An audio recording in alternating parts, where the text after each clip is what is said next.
Hello friends, welcome to mission board classes. आज हमारा session है प्रीवियस ईयर की जो सीरीज चल रही है क्वेश्चन की। हम अपनी सीरीज को आगे बढ़ाएंगे। लास्ट सीरीज में हमने कुछ क्वेश्चन डिस्कस करे थे। आज हम इस सीरीज को आगे बढ़ाते हुए कुछ क्वेश्चन और डिस्कस करेंगे। ठीक है, हम क्वेश्चन ले रहे हैं, सारे हमारे वो क्वेश्चन है जो प्रीवियस ईयर में आ चुके हैं। ठीक है, तो वो क्वेश्चन इंपॉर्टेंट क्वेश्चन है एंड आज हम इसको डिस्कस करेंगे कैसे सॉल्यूशन को करते हैं। ठीक है, फर्स्ट क्वेश्चन जो हम देखते हैं, बार बार पूछा जा रहा है कैसे, कोई दो इक्वेशन दे देगा, दो रेखाएं दे देगा। ठीक है, वो पूछता है कि ये रेखाएं समपाती हैं, प्रतिच्छेद करती हैं या समांतर रेखाएं हैं। ठीक है, या फिर कहेगा कि इन रेखाओं का कोई हल नहीं है या अनेक हल हैं। ठीक है, या रेखाएं क्या है, अद्वितीय हल है इनका। ठीक है, इस टाइप के वो क्वेश्चन पूछता है। तो इस टाइप का क्वेश्चन किस तरीके से सोल्व करेंगे हम देखते हैं। क्वेश्चन ले लेते हैं हम अपना, कैसे। फर्स्ट क्वेश्चन देखो। ठीक है, फर्स्ट क्वेश्चन में क्या कहेगा, 6x कोई इक्वेशन दो इक्वेशन देगा, मतलब दो रेखाएं देगा हमें line, 6x minus 9y plus 10। ठीक है, इज इक्वल टू 0। यहां 3y ले लेते हैं। ठीक है, थोड़ा इजी रहे। 2x minus y plus 9 is equal to 0।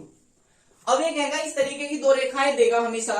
अब वो बोलते हैं क्या कि बताइए रेखाएं एक दूसरे को प्रतिच्छेद करेंगी, रेखाएं समांतर होंगी, समपाती होंगी।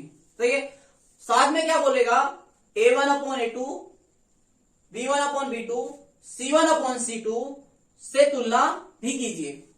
सही है, तो हम क्वेश्चन को देखो क्या करते हैं। ये इसकी फॉर्म क्या है, रेखा की फॉर्म लिखी हुई है ये a1x plus b1y plus c1 is equal to 0। First equation जो हमारी इक्वेशन क्या है, फर्स्ट, इसको हम सेकंड मान सकते हैं। सही है, एंड सेकंड को लिखेंगे a2x plus b2y plus c2 is equal to 0। तो ये से क्या करेंगे, तुलना करने पर कंपेयर कर लेंगे, तुलना करने पर। तो देखो क्या हुआ, उसने कहा था a1/a2 b1/b2 और c1/c2 से तुलना कीजिए और उनकी वैल्यू फाइंड करते हैं। कैसे, हमने कहा a1/a2, देखो क्या a1 की वैल्यू क्या 6 और a2 की वैल्यू 2, तो 6/2 हो गया। सिंप्लीफाई कर लीजिए, 2 3 जा 6, 3 आया या 3/1 आया। सेकंड, अब हमारा क्या आएगा, b1/b2, b1/b2, तो साइन के साथ लेना विद साइन। तो -3, y का कोफिशिएंट कितना है, 1 है, कुछ भी नहीं है, कुछ ना दिया हो तो हमेशा उसकी मल्टीप्लाई में क्या होता है, 1 होता है। तो चलिए -1 ले लेंगे, माइनस से माइनस और इसकी वैल्यू 3/1। ठीक है, अब देखो c1/c2 की वैल्यू 10/9। सही है, तो इसकी वैल्यू 10/9 है। अब देखो, लेकिन एक चीज हमें ध्यान रखनी है, क्या, वो इसकी कंडीशन है। हम थोड़ा कंडीशन देख लेते हैं। सही है, जब कंडीशन क्या हो, फर्स्ट कंडीशन होगी a1/a2 इज इक्वल b1/b2। यहां पर हम देखेंगे कि यदि दोनों कंडीशन इज नॉट इक्वल में आ जाए, कि a1/a2 is not equal to b1/b2, तो रेखाएं जो होंगी, सही है, जो रेखाएं कहलाएंगी वो होता है अद्वितीय हल, या रेखाएं एक दूसरे को प्रतिच्छेद करती हैं, है ना। रेखाएं क्या करेंगी, प्रतिच्छेद करेंगी, रेखाएं प्रतिच्छेद करेंगी या इनका अद्वितीय हल होगा। क्या होगा, अद्वितीय हल। सही है, अब देखो इसकी दूसरी कंडीशन क्या होती है कि a1/a2 is equal to b1/b2 और is equal to c1/c2। Then क्या आएगा, तब हम कहेंगे जब इनका क्या अनुपात, रेशो तीनों का रेशो जो होगा समान आए, तीनों की वैल्यू बराबर आ जाए, तो हम क्या कहेंगे, जो रेखाएं होंगी, रेखाएं संपाती होंगी, रेखाएं संपाती होंगी, या फिर हल क्या होगा, अनेक हल होगा, रेखा होगा अनेक हल होगा, सही है, अनेक हल होंगे। तीसरी कंडीशन जो हमारे पास बचती है, तीसरी कंडीशन क्या है कि जब a1 upon a2 is equal to b1 upon b2 is not equal to c1 upon c2, तो तब क्या होगा, हम बोल सकते हैं जब स्टार्टिंग की दो वैल्यू बराबर हो, तीसरी वैल्यू हमें बराबर ना मिले, तो हम कह सकते हैं कि जो रेखाएं होंगी वो समांतर होंगी, रेखाएं समांतर होंगी, ठीक है।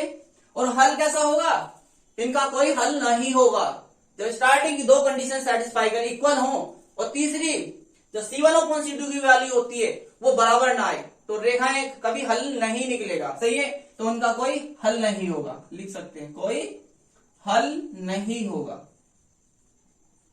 ठीक है। तो हम इन कंडीशन को ध्यान में रखते हुए इस क्वेश्चन को सोल्व करते हैं। क्वेश्चन 2 मिनट का है, लेकिन इसको एक बार समझ ले, फिर हमारे लिए आसान हो जाएगा, बोर्ड में भी कोई कंफ्यूजन नहीं होगी, ठीक है। अब ये कंडीशन है, कोई भी दिक्कत नहीं है, ठीक है। अच्छे से आप देखते हैं इस क्वेश्चन का आंसर क्या आएगा। हमारी वैल्यू देखो क्या आ गई, हमारी वैल्यू जो है a1 अपॉन a2 3 अपॉन 1 है, b1 अपॉन b2 की वैल्यू 3 अपॉन 1 है, सही है, तो इसको लिख सकते हैं दोनों कंडीशन बराबर है, इक्वल का साइन लगा लेंगे। लेकिन c1 अपॉन c2 की वैल्यू देखो 10 अपॉन 9 है, ये बराबर नहीं है, तो हम कह सकते हैं is not equal to c1 upon c2। जब ये कंडीशन आ जाए कि स्टार्टिंग की पहली तो वैल्यू a1 अपॉन a2 और b1 अपॉन b2 की जो वैल्यू बराबर आ जाए, लेकिन तीसरी वैल्यू बराबर ना आए, तो हम वहां कहेंगे कि इस रेखाओं का कोई हल नहीं होगा, और दूसरा क्या कि रेखाएं समांतर भी नहीं होंगी, सही है। तो हम लिख सकते हैं अतः, क्या लिखेंगे, अतः सही है, रेखाएं समांतर होंगी, वह क्या इनका कोई हल नहीं होगा, इनका कोई हल भी नहीं होगा, हल नहीं होगा, सही है। इस टाइप का क्वेश्चन लगातार पूछता है वो, ठीक है। ये क्वेश्चन आपको अच्छे से क्लियर हुआ होगा, इसलिए इस क्वेश्चन की हम नेक्स्ट क्वेश्चन देखते हैं, इस टाइप के क्वेश्चन को आगे बढ़ाते हैं, ठीक है, कि इस टाइप के क्वेश्चन को और किस तरीके से पूछता है, सही है। आइए अपने नेक्स्ट क्वेश्चन की तरफ मूव करते हैं, ठीक है। नेक्स्ट क्वेश्चन क्या पूछा गया है, देखो उसने कहा के किस मान के लिए निम्न रैखिक समीकरणों के युग्म का कोई हल नहीं है। क्वेश्चन दिया हुआ है 3x plus y minus 1 is equal to 0, 2k minus 1 into x plus k minus 1 into y minus 2k plus 1 is equal to 0। तो हमें इसमें क्या फाइंड करना, k का मान फाइंड करना, साफ साफ बोल रहा हुआ, लेकिन कंडीशन क्या दी हुई है, कंडीशन उसने लगाई है कि युग्म जो एक युग्म दिया हुआ है उसका कोई हल नहीं है, कोई हल नहीं है, तो हम कंडीशन जानते हैं, लिखेंगे यदि युग्म का कोई हल नहीं है, सही है, तब क्या करेंगे, कंडीशन क्या होती है हमारी, कंडीशन है कि a1 upon a2 is equal to b1 upon b2 is not equal to c1 upon c2। ये हमारी क्या है कंडीशन, तो हमें तो वैल्यू फाइंड करनी है, सही है। तो वैल्यू फाइंड कैसे करते हैं, a1 अपॉन a2 हमने भी सीखा, b1 अपॉन b2 और c1 अपॉन c2 की वैल्यू कैसे फाइंड करते हैं हम अभी निकाल चुके हैं। देखो a1 अपॉन a2 क्या है, a1 की वैल्यू 3 है, x का कोफिशिएंट, ठीक है, a2 की वैल्यू क्या है 2k माइनस 1, ये x का कोफिशिएंट है सेकेंड इक्वेशन का, ठीक है। हमने क्या है b1 अपॉन b2 की वैल्यू निकाल लेंगे, b1 अपॉन b2 क्या है देखो 1 अपॉन k माइनस 1 और c1 अपॉन c2 की वैल्यू निकाल लेंगे, माइनस के 1 -k1 और -k2k+1। सही है। तो हमें क्या a1/a2 की वैल्यू मिल गई 3/2k-1, b1/b2 की 1/k-1, c1/c2 की वैल्यू -1/-2k+1। हम अपनी इक्वेशन ये वैल्यू है अपनी इक्वेशन में फिल कर लेंगे। इसको इक्वेशन 1 मान लीजिए, कंडीशन हमने जो अप्लाई करी है। ठीक है, तो कहेंगे समीकरण फर्स्ट है फ्रॉम इक्वेशन ए। सही है ना। क्या है a1/a2 की value 3/2k-1 is equal to 1/k-1 and is not equal to, ये इज नॉट इक्वल में चलेगा तो -1/-2k+1। सही है। देखो इसको हम क्या मान लेंगे, first part, second part and third part. तो हम क्या लेंगे, ये इज नॉट इक्वल टू है तो इसको नहीं लेंगे हम, क्योंकि हमें तो वैल्यू फाइंड करनी है के की, उससे वैल्यू नहीं निकल पाएगी। तो क्या करेंगे, पार्ट हम लेंगे फर्स्ट एंड सेकंड पार्ट से। ठीक है, फर्स्ट एंड सेकंड पार्ट से। तो 3/2k-1 is equal to 1/k-1। सही है।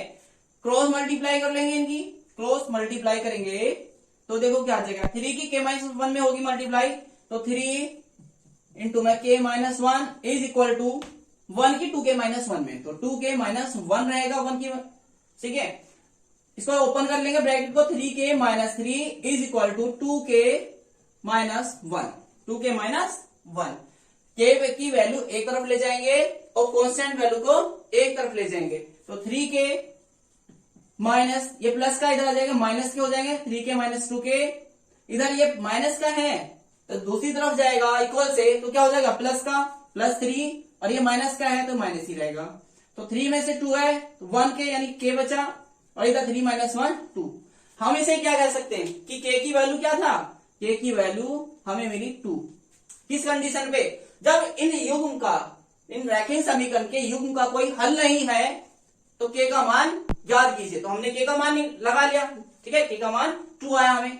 तो रैखिक समीकरण जो हमने कंडीशन लगाई थी, युग्म का कोई हल नहीं है, समझ लो ये है।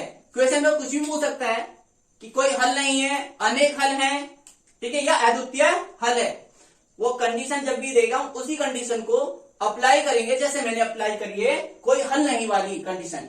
सेम आपको कंडीशन जिस तरीके से क्वेश्चन पूछता है उस कंडीशन को अप्लाई कर लोगे, और k की वैल्यू या a की वैल्यू या b की वैल्यू वो आपको वेरिएबल भी चेंज करके देगा।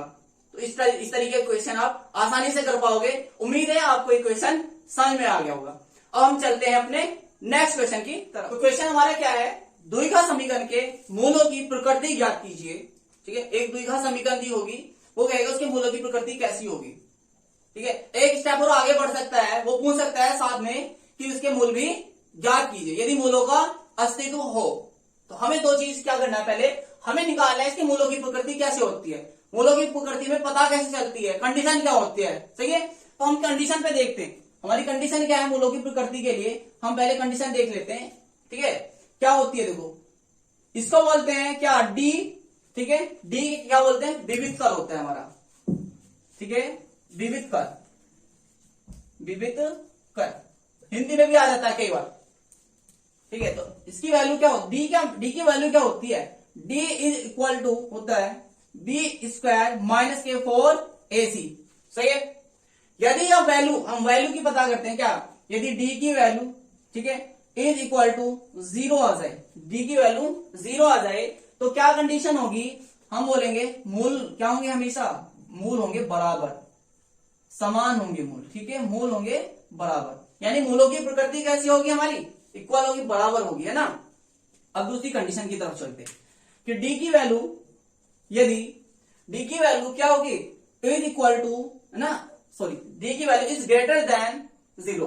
तो यदि 0 से d की वैल्यू बड़ी होगी, ठीक है, तो कंडीशन क्या होगी, मूल हमारे वास्तविक होंगे। क्या से मूल होंगे, हमारे मूल होंगे वास्तविक, वास्तविक मूल होंगे। ठीक है, मूल होंगे हमारे वास्तविक। थर्ड कंडीशन क्या है कि यदि d की वैल्यू इस बार क्या हो, d की वैल्यू हमें मिल जाए 0 से छोटी, यानी इज लेसर देन 0। ठीक है, 0 का d की जो वैल्यू होगी 0 से छोटी होगी। 0 से छोटी कौन सी होती है, माइनस वाली -1 हो, -2 हो, -3 हो, कुछ भी हो सकता है माइनस में, ठीक है। माइनस की यदि वैल्यू होंगी तो ध्यान क्या रखना है, माइनस वाली यदि माइनस वैल्यू आ जाए डी की, तो हम कह सकते हैं जो डी का ये मूल होंगे, क्या होंगे, मूल होंगे अवास्तविक। हमें कुछ याद नहीं रखना, बस ये वर्ड याद रखने हैं, मूल होंगे अवास्तविक।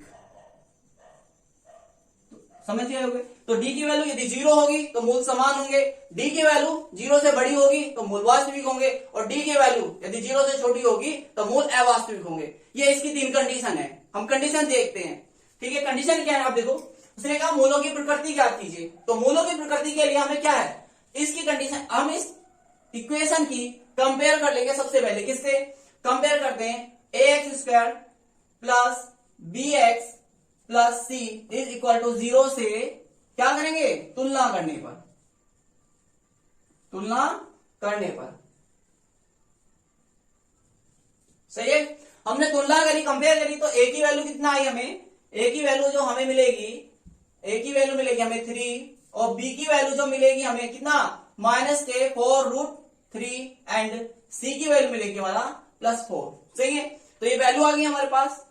अब हम क्या करेंगे, वैल्यू को कंडीशन में रख के देखेंगे। कंडीशन 3 कंडीशन बताई थी हमें। तो डी की वैल्यू देखो, डी में क्या हुआ है, देखो डी की वैल्यू क्या होता है, b² - 4ac, ठीक है।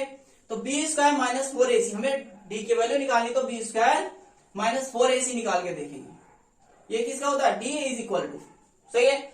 तो b की वैल्यू कितनी है, -4√3 का स्क्वायर -4, a की वैल्यू कितना है 3, एंड c की वैल्यू कितना है 4, सही है। स्क्वायर करेंगे तो माइनस माइनस प्लस हो जाएगा, तो 4 4 जा 16, 16 इंटू 3 48, सही है। कैसे, 4√3, ठीक है। जब इसको लिखेंगे 4√3, तो 4 4 जा 16, और √3 इंटू √3 3 होता है, तो 16 into 3 is equal to 48, minus के 4 3 जा 12, 12 4 जा 48, तो 48 कैंसिल आउट हो जाएगा। तो वैल्यू कितनी आई, 0। यदि 0 आती है वैल्यू तो क्या होंगे, इसका मूल समान होंगे, बराबर होंगे, सही है। तो इसलिए हम कह सकते हैं जो मूलों की प्रकृति मिली हमें, मूलों की प्रकृति कैसी होगी, कहेंगे आता है मूलों की जो प्रकृति होगी क्या होगी, मूलों की प्रकृति समान, है ना। मूल कैसे होंगे, मूल बराबर होंगे, समान होंगे, ठीक है। ये इसका क्वेश्चन का सॉल्यूशन था। अब वो इसमें एक क्वेश्चन और ऐड करता है, वो नंबर बढ़ा देता है। ये क्वेश्चन पूछा था हमारा 2 नंबर का, 2 मार्क्स का, लेकिन वो इसको आगे बढ़ा देता है क्वेश्चन को, ठीक है, 4 नंबर में कर देता है। तो क्या करेगा, वो कहेगा मूलों की प्रकृति ज्ञात कीजिए, यदि मूलों का अस्तित्व हो तो मूल भी ज्ञात कीजिए। मूलों का अस्तित्व कैसे निकालते हैं, मूलों का अस्तित्व देख लेते हैं। देखो मूलों का अस्तित्व के लिए कंडीशन होती है कि यदि डी की वैल्यू क्या होनी चाहिए, डी की वैल्यू पॉजिटिव आ जाए, मतलब प्लस में आ जाए, डी का वैल्यू है ना, 0 से बड़ी आ जाए या 0 आ जाए, तो उसके मूलों का अस्तित्व होगा। यदि वैल्यू क्या आ जाए, अवास्तविक, यानी 0 से छोटी आ जाए, माइनस में आ जाए नेगेटिव साइन के साथ, तो उसका मूलों का अस्तित्व नहीं होगा। तो मूलों का अस्तित्व किस किस कंडीशन पर होगा, इज इक्वल टू 0 और ग्रेटर देन 0, ठीक है, ग्रेटर देन 0। तो ये वाली जो कंडीशन होंगी, ये कंडीशन क्या होंगी हमारी, ये होंगी मूल, तो मूलों का अस्तित्व होगा। तो मूलों का हम लिख सकते हैं, मूलों का अस्तित्व होगा,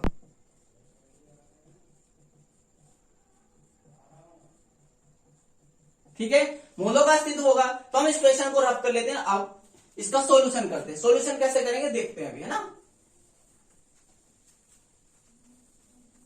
देखो अभी हमने क्या निकाला था, हमने लास्ट क्वेश्चन में, अभी इसी क्वेश्चन को देखा था, डी की वैल्यू हमारी क्या आई, डी की वैल्यू हमारी 0 आई, डी की वैल्यू हमारी 0 आई। यदि डी की वैल्यू 0 आएगी तो मूलों का अस्तित्व होगा। हम लिख सकते हैं, उसने हमें लिखा हुआ था ना कि मूलों का अस्तित्व होगा, जो हमसे पूछ रहा है, मूलों का अस्तित्व होगा, ठीक है। यदि मूलों का अस्तित्व होगा तो हमें मूल निकाल के दिखाने पड़ेंगे कि मूल क्या है। इसके मूल निकालने के लिए हम क्या करेंगे, देखो इस इक्वेशन को, ठीक है, इस इक्वेशन को हम सिंप्लीफाई करेंगे। क्या है यहाँ पे, x² क्वाड्रेटिक इक्वेशन, द्विघात समीकरण है, और द्विघात समीकरण होती है तो हम ऐसे क्या है, सिंपल फैक्टराइजेशन मेथड से सोल्व कर लेंगे, ठीक है। सिंपल फैक्टराइजेशन देखो, 3x² - 4√3x + 4 is equal to 0। ठीक है। हम इसका एक सॉल्यूशन कैसे करते हैं, जो एक्स स्क्वायर का कोफिशिएंट होता है कि ना, ए 3 है, 3 और सी का कोफिशिएंट 4 है, सी की वैल्यू 4 है, ठीक है, सी की वैल्यू 4, तो 3 4 का कितना हो गया 12। हमें 12 के ऐसे फैक्टर दो पार्ट निकालने हैं, ठीक है, हमें 12 के ऐसे दो पार्ट करने हैं कि जिनको मल्टीप्लाई करने पर क्या हो जाए 12 बन जाए और प्लस माइनस करने पर -4√3 आ जाए। सही है, कैसे देखो, हम इसको लिख सकते हैं, इसको तोड़ो, हम क्या लिखेंगे 2√3, सही है। सेकंड हम इसको देख सकते हैं 2√3। अब इसको मल्टीप्लाई करके देंगे, 2 2 जा 4 और √3 इंटू √3 3, तो 4 3 जा 12, यानी क्या हो गया मल्टीप्लाई करने पर, गुना करने पर 12 आ गया। हमें क्या करना, ऐड या सब्ट्रैक्ट करने पर क्या बन जाना चाहिए, ये वाली फॉर्म, क्या bx फॉर्म बन जानी चाहिए, ठीक है, bx फॉर्म। तो 2√3 माइनस 2√3 क्या हो जाएगा 0 हो जाएगा, नहीं बनी हुई आप, हमने इनको ऐड करके देगा 2√3 प्लस 2√3, कैसे इनको दोनों को ऐड कर लेंगे तो क्या हो जाएगा 4√3, तो 4√3 तो था हमारा, सही है। तो क्या होगा देखो क्वेश्चन को, हम इसे लिख सकते हैं, इसे लिखने का तरीका देख लीजिए, 3x² माइनस के जो हमारे क्या है, हमें जो पार्ट मिले हैं, फैक्टर मिले हैं 12 के, तो 2√3, यहां पे क्या था x था तो x लगाएंगे, minus 2√3 into x plus 4 is equal to 0। सही है, क्या हुआ माइनस माइनस क्यों लगाया, क्योंकि माइनस माइनस प्लस होता है, ऐड हो गया, और साइन क्या होता है हमारा माइनस का, क्योंकि यहां भी साइन माइनस का है, इसलिए हमें दोनों जो फैक्टर है दोनों पार्टों में क्या करना पड़ा, माइनस लगाना पड़ा। अब हमारा नेक्स्ट स्टेप क्या होता है, फर्स्ट 2 स्टेप में से क्या लेना होता है, कुछ कॉमन ले लेते हैं, फिर सेकंड 2 स्टेप में से भी कुछ कॉमन ले लेंगे। तो फर्स्ट में से क्या होगा कॉमन, देखो हम √3 हमें कॉमन नजर आया है और x, तो यहां पे क्या बचेगा √3x माइनस के, यहां क्या हुआ 2, सही है, माइनस यहां से कॉमन लिया तो देखो क्या हुआ 2 कॉमन ले लेंगे, तो इधर बचेगा √3x माइनस के 2 इज इक्वल टू 0, सही है। अब देखो ये दोनों हमें यहां ध्यान रखना है, यदि हमारे फैक्टर यहां तक सही है, हमारा क्वेश्चन सही है, तो ये ब्रैकेट दोनों सेम होना चाहिए, सेम बनेगा, तो जो सेम बनेगा उसको हम क्या कर लेते हैं, कॉमन ले लेंगे, √3x माइनस 2 कॉमन लिया, अंदर क्या बचा, देखो यहाँ √3x बचा और यहाँ पर -2 इज इक्वल टू 0, सही है। जब ये क्वेश्चन आ जाए तो क्या करते हैं, देखो कि √3x minus 2 is equal to 0 करेंगे एक बार, तो क्या आ जाएगा यहां से x की वैल्यू 2, इसे इधर ले जाएंगे तो 2/√3, सही है। और दूसरी कंडीशन जब इसे बनाएंगे तो सेम कंडीशन दिया हुआ है, √3x माइनस 2 आया है हमारा इज इक्वल टू 0, तो x की वैल्यू क्या आ जाएगी 2/√3, तो इसके दो मूल भी निकल गए। मूल कितने आएंगे, बात आती है मूलों की, यदि क्वाड्रेटिक इक्वेशन है ना, पावर कितने 2 है, तो हमेशा मूल 2 ही आते हैं, जितनी पावर होती है, जितनी डिग्री होती है क्वेश्चन की, उतने ही हमें मूल मिलते हैं। तो यहाँ पे कितने थे 2 थे, तो इसलिए हमारे मूल भी कितने हुए, हमें 2 मिले। जैसे कि आप सब जानते हैं हमारी सीरीज चल रही है यूपी बोर्ड एग्जाम को ध्यान में रखते हुए, जो प्रीवियस ईयर के मोस्ट इंपोर्टेंट क्वेश्चन है, प्रीवियस ईयर में आए हुए बोर्ड एग्जाम में लगे हुए क्वेश्चन है, ठीक है। हमारी सीरीज लगातार हम अपनी सीरीज में डिस्कस कर रहे हैं उन क्वेश्चनों को, उम्मीद करते हैं ये क्वेश्चन आपके लिए हेल्पफुल होंगे, आप अच्छे लगे होंगे, आपको समझ में आ रहे होंगे। यदि हमारी ये वीडियो, हमारे सेशन आपको अच्छा लग रहा है तो हमारे चैनल को लाइक करें, दोस्तों के साथ ज्यादा से ज्यादा शेयर करें एंड हमारे चैनल को सब्सक्राइब करें। Thanks for watching.